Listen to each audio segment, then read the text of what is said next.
กรรมการมาให้แล้วกรรมการมาให้แล้วขอบใจนั้นได้มาสิคุณช่วยชนะกันเนาะใช่แล้ว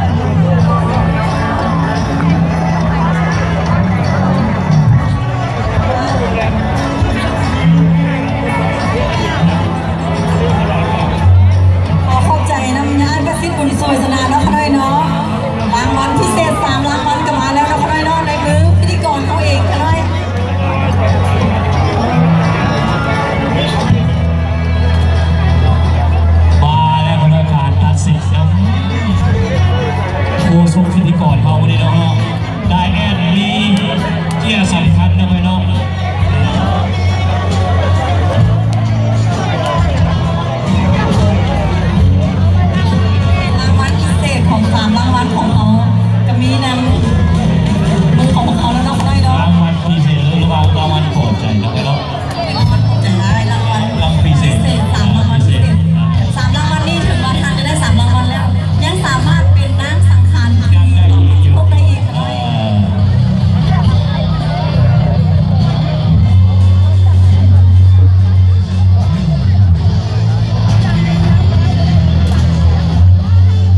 นี่ก็เอาพอด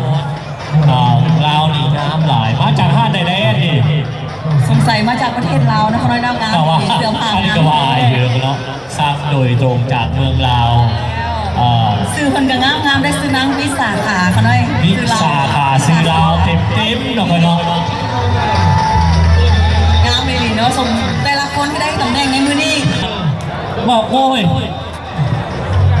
exciting เลยเนาะเนาะมีrunner up เนาะเนาะ second and first and then beauty queen เอาเนาะเนาะ แล้วส่วนรางวัลที่หนึ่งใครจะได้เป็นนางสังขารได้ปีนี้ขอให้รุ่นกันไปสักก่อนนะเขาหน่อยเนาะใจเย็นๆบุญบ้านเขาคอยลิงคอยกินได้ ท่านหิวก็ไปซื้อมากินก็ได้ก็คลามก็มี แม่นแล้วตำมะฮุงปิ้งซิ้นอาหารลาวแซ่บๆทั้งนั้น กับหมอหุ้นนะครับบางที่อาจจะมีเจลประแดกก็เขาวเหนียวเองแค่ไหนของเราเขาจะแท้เนาะ พิธีกร2 คนก็ตื่นเต้นแล้วว่าแม่ไทยจะได้เป็นนางส่งนางสังขารปี 2016นะเขาหน่อยเนาะ อ่านก็ยังยากอยู่เพราะว่าใจมันเต้น ใจเต้นไว้ ใจเต้น ระวังตกเวทีนะ การจังว่าในลายยืนใกล้ๆนี่นะขอญาตอยู่ในเรามันใจเต้นแห้งหลายเพราะว่าอันอย่างเราโค้ชกระชากหัวใจไว้